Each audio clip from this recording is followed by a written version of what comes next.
Greetings, Black Light.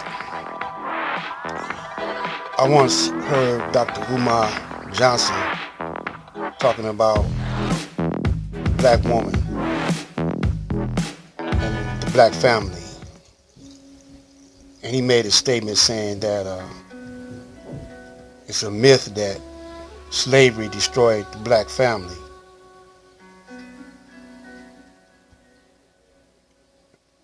And he said that wasn't true because the black family wasn't destroyed until after 1970 when they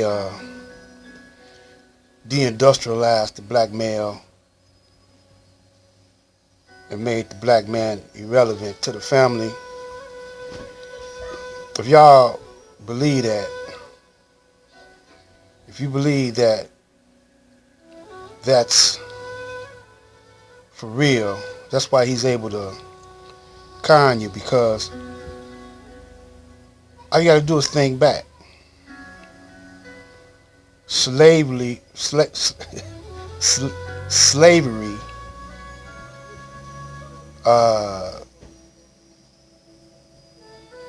destroyed our culture.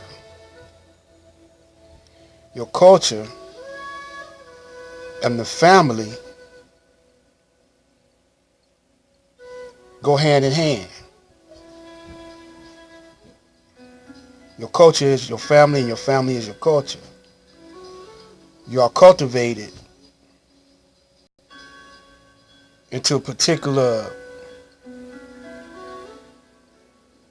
way of living, a lifestyle, or a society with certain values, certain codes of conduct, manhood training, and all like that. Your language, the way you do things. But when we became slaves, our culture was driven out of us, away from us. We lost our language, our God. And we started imitating the white man. We adapted the white man's culture. And his culture wasn't exactly the way we operated.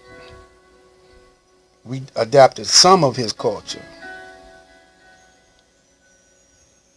but mostly all that was corrupt in his culture. Nothing really good. And it's all been an experiment to dehumanize us. We always were human resource. Now we're devalued into strictly consumerism. And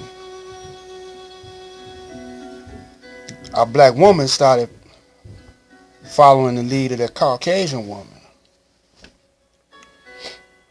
At least that's what the Caucasian woman tricked her into thinking. You know. See, they use the television, they use our music, as well as the print to separate us. The black woman is really trying to be in the white woman's society, when she see Oprah. You know, don't forget when Oprah went to this very high class clothing store and they wouldn't let her in. They looked out, seen a couple of black women out there, and they wouldn't let her in. And she had to call and say, "Look, I'm Oprah Winfrey. I got a little clout now, and I could shut your ass down. So you better let me in." But see, she went on in after they told her that she couldn't come in the first time, but she still went and spent her money. That's how black women think. You think money make you important, and if your man and you think that if your man ain't got no money, a lot of you think like this, that he's not a man. And in his mind, he thinks if he don't make as much money as you do, you wear the pants of the family. You wear the pants in the family now. And they messed us up. Whatever or however you think, that's what you pass on to your children. You send them to the white man's school for one thing. Even though you had a school, and the Nation of Islam had a school, you thought that them brothers and sisters was crazy. But see, sisters now, they don't mind showing all their booty and their breasts tattooed up. You know, it's all about the flesh.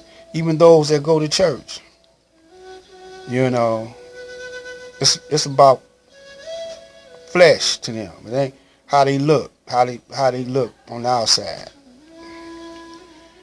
You know, because the white media,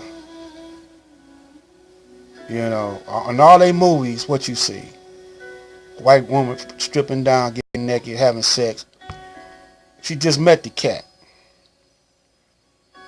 You know, that freedom, that freedom. But that's, see, the Caucasian don't know really what civilization really represent. He's still in the caves, you know, doing that caveman style. So if you just think about when somebody once says something to you on that level, you know, how Dr. Umar said it, and I can't see how y'all listen to a young cat like young Pharaoh, you know. Look, man, I heard young Poppy talking about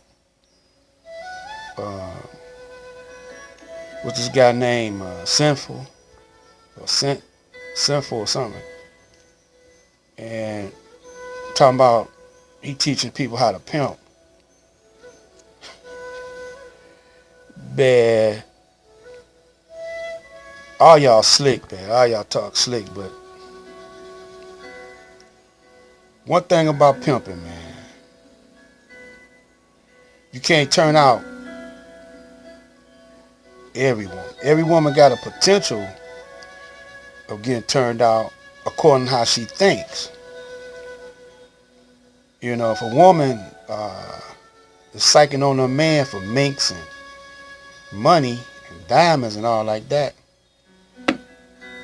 you know, she hoeing. You know, she just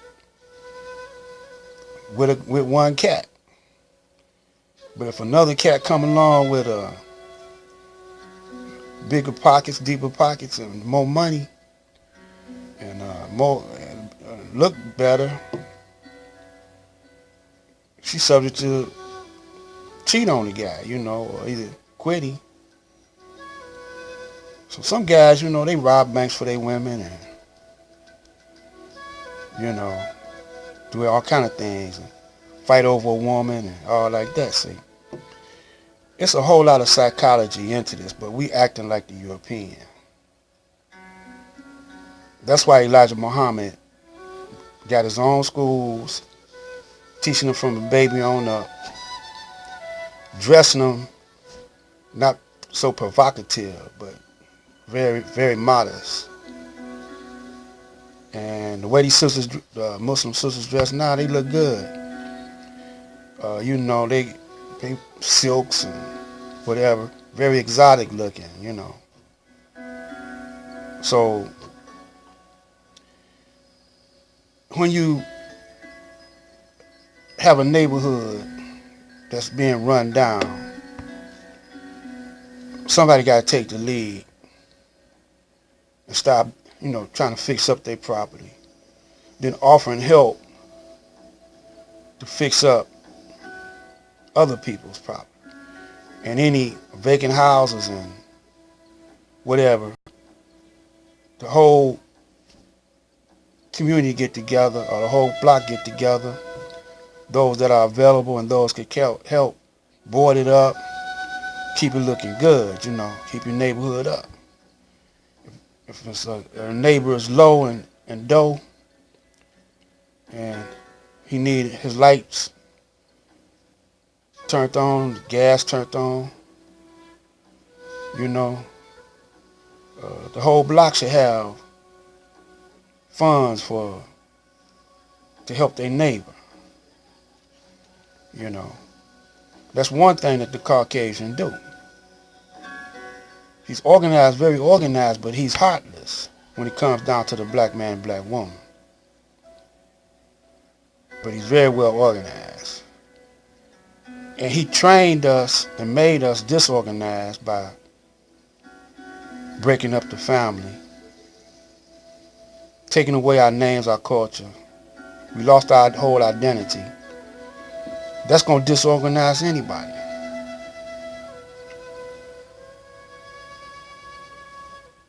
So think about what I'm saying.